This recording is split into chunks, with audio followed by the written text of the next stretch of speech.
Pour perdre du poids, j'ai besoin de compter mes calories, j'ai besoin de contrôler ce que je mange. J'ai besoin de maîtriser mon assiette pour être sûr de ne pas déborder, de ne pas dépasser et de faire ce qu'il faut pour perdre du poids, pour être sûr d'avoir le total contrôle sur mon alimentation. Aujourd'hui, on va parler du contrôle dans la perte de poids. Bienvenue dans ce nouvel épisode de podcast.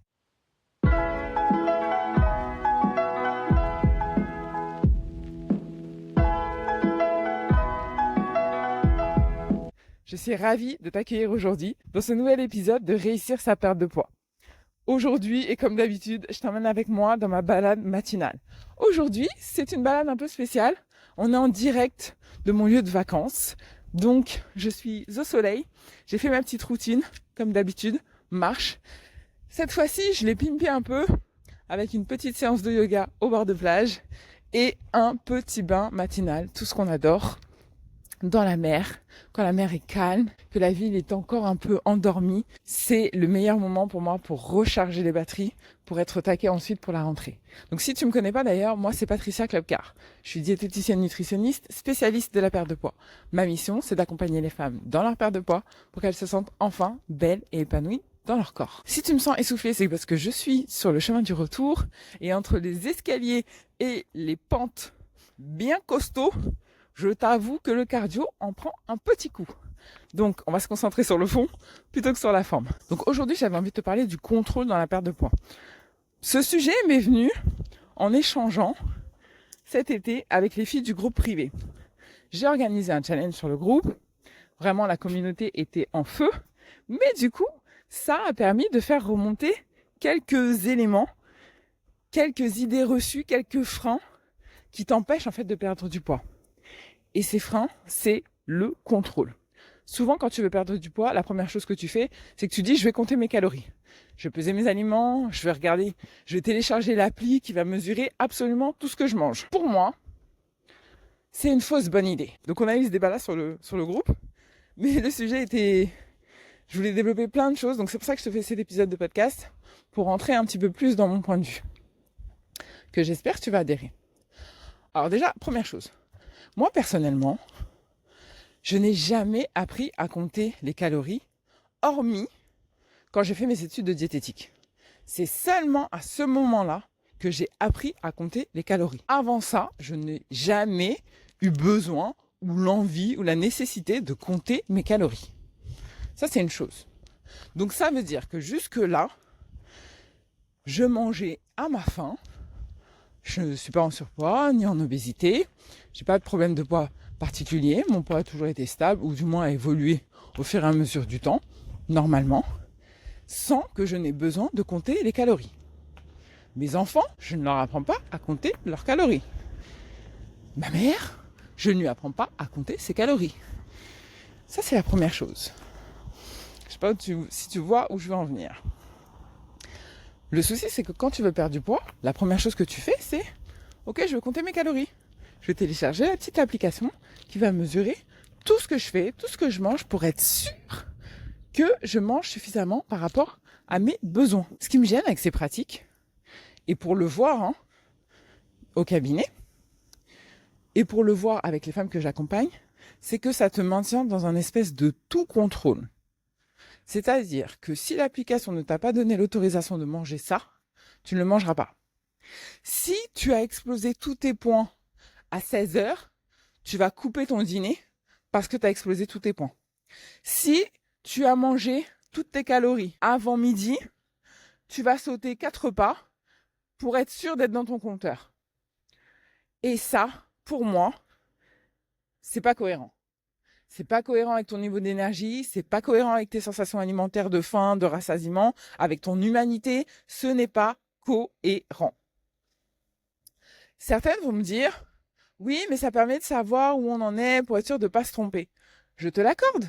Oui, tu vas savoir où tu en es. Tu vas mettre des barrières, tu vas mettre des garde-fous pour être sûr de ne pas dépasser.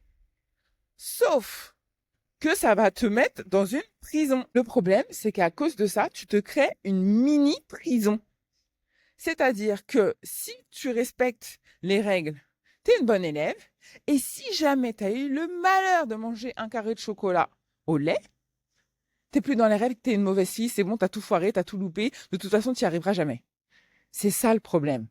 C'est qu'en fait, ça te maintient dans une prison. Et si t'es hors du cadre, eh ben, tu paniques. Tu paniques, tu te remets en question, ça fait baisser ton estime de soi, ça fait baisser ton estime de toi-même, tu perds confiance parce que tu n'es pas dans les clous. Ça, c'est la première chose. Deuxième chose, c'est que ça te donne un mauvais référentiel. Là, tu es en train de te caler sur quelque chose de rationnel. Ok, très bien. Qui a été calculé. Ok, très bien. Par des scientifiques. Ok, très bien. Mais tu es un humain à part entière.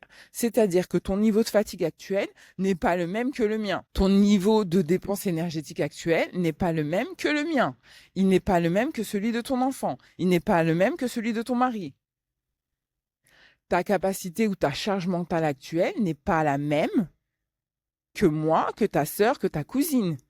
Ta gestion des émotions, ta régulation hormonale n'est pas la même. Donc, tu te cales sur un calcul qui est rationnel, généraliste. Tu te bases sur ça comme référence, comme prison, sans prendre en compte tes spécificités à toi.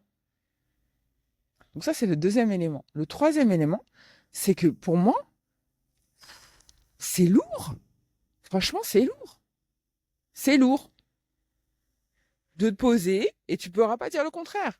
De te poser, d'écrire ce que tu as mangé. Oui, non, ça m'a fait tant de calories, 30 grammes. Oh là, j'ai mangé 10 grammes de plus. Il faut que je réduise ici pour avoir 10 grammes de moins. J'ai compté mon nombre de points. J'ai 150 points. Il me manque encore 10 points avant de manger ce soir. Et puis non, là, ce soir, j'ai envie de manger une pizza. Ben non, ça passe pas, donc je peux pas. Mais c'est lourd.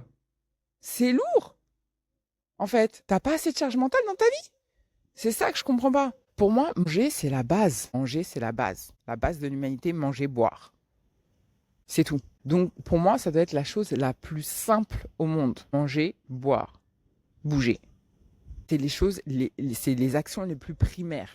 Et nous, en tant qu'être humain, on cherche à complexifier les choses. Il faut calculer ci, il faut calculer ça, il faut manger à telle heure et pas à telle heure. Il faut manger ça en premier et pas ça. Il faut éviter ça, il faut éviter ci. Oh. En fait, parfois, le contrôle, il fait tellement partie de ta vie, tu as tellement l'habitude de tout contrôler que ça devient ta normalité, c'est ta base.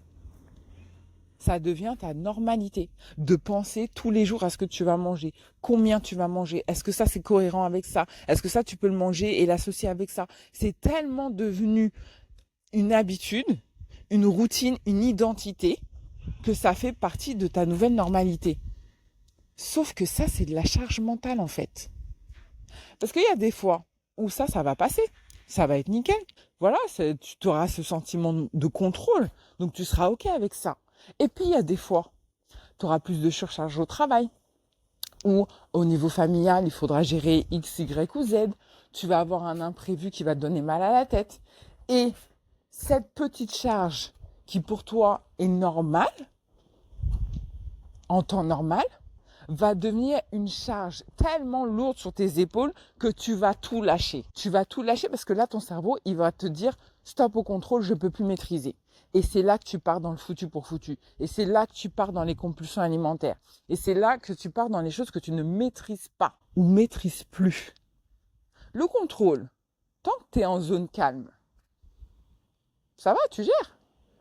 Mais quand il y a un imprévu, quand il y a un truc que tu n'avais pas calculé, c'est là où ça devient le bordel. C'est là où tu perds le contrôle. Et qui dit perdre de contrôle dit que tu vas paniquer. Tu vas te remettre en question, tu vas tout remettre en question, tu vas remettre ta valeur en question, tu vas perdre ton estime, tu vas perdre la confiance que tu as en toi. C'est ça le problème du tout contrôle. Alors oui, sur le papier, tu vas te rassurer en te disant que oui, mais ça me permet d'avoir une visibilité sur ce que je mange, d'être sûr que c'est bon. J'entends. Tu vas me dire aussi, oui, mais je le fais sur le court terme, c'est pas pour tout le temps. J'entends.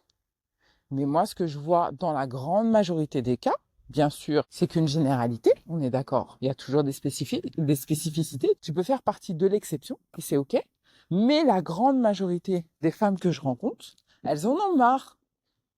Parce qu'en fait, le petit calcul que tu étais censé faire sur 3 mois, ben finalement, tu le fais sur 6 mois. Et puis finalement, tu le fais chaque année. Et puis chaque année, tu perds et tu reprends. Et puis chaque année, tu augmentes le niveau de contrôle. Chaque année, tu essaies d'être encore plus dur avec toi-même. Mais c'est pas pour autant que tu as du résultat. Du moins, du résultat sur le long terme.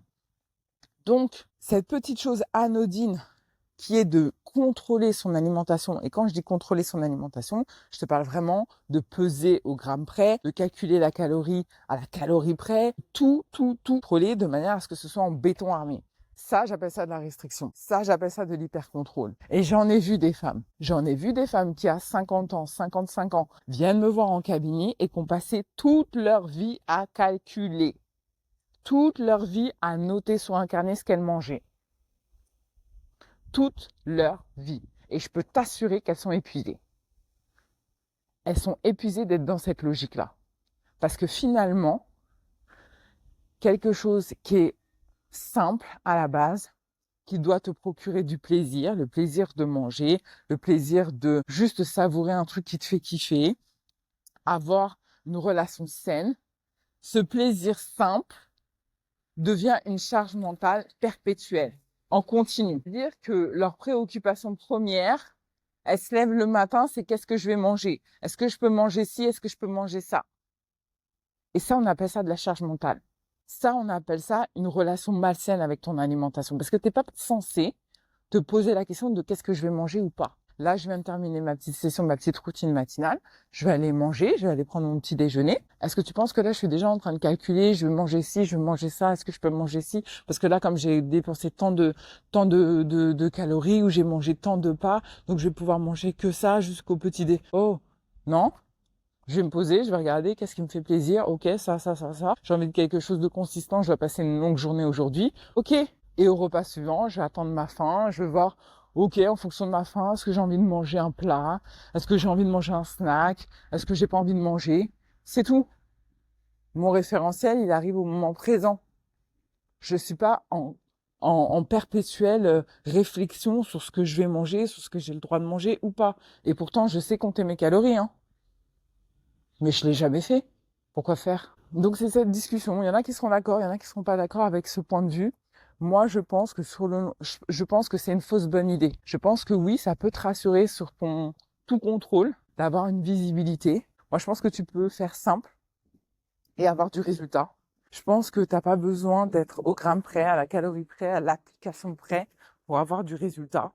Je pense que si tu te fais un peu plus confiance et que tu travailles sur les bons éléments, à savoir ta gestion des émotions, ta gestion du stress, ta gestion de la charge mentale, ta manière de ressentir tes sensations de faim et ton rassasiement, ton équilibre alimentaire de manière générale, le mouvement aussi, est-ce que tu intègres du mouvement? À partir du moment où tu travailles sur les vraies bases, t'as pas besoin de te prendre la tête à absolument tout contrôler. T'as pas besoin de te prendre la tête à absolument tout calculer.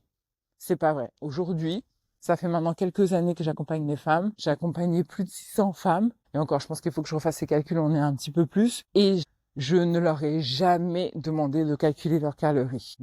Et pourtant, il y a des femmes qui ont perdu moins 15, moins 20, moins 10 kilos, moins 5 kilos. Elles atteignent leur objectif sans qu'elles aient besoin de compter une seule calorie. Mais bon, si tu préfères te prendre la tête avec ta calculette et ton appli, c'est ton choix. Mais moi, je te dis que sur le long terme, c'est pas une bonne idée. C'est pas ce qui va t'amener à ton résultat. Et j'en profite, parce que si tu as besoin de faire le point justement sur ta relation avec ton alimentation, si aujourd'hui, tu sens bien que le contrôle, c'est en train de te pourrir la vie, tu as envie de sortir de ce cercle vicieux, mais surtout, tu veux atteindre ton objectif, sans prise de tête, sans frustration. Je t'invite à réserver dès maintenant un appel bilan avec moi. C'est un appel totalement gratuit. Lors de cet entretien, je te présenterai le plan d'action qui te permettra d'atteindre ton objectif. Je te présenterai également mes différents programmes d'accompagnement. Et si tu veux aller plus loin, t'embarques avec moi, objectif, perte de poids. Je te mets le lien directement en description. Dans tous les cas, si cet épisode t'a plu, je compte sur toi pour le liker, t'abonner à la chaîne si c'est toujours pas fait, et me laisser une petite note de 5 étoiles, histoire de me dire que t'as kiffé l'épisode. Je te laisse ça et je te dis à très vite. Bisous, bye.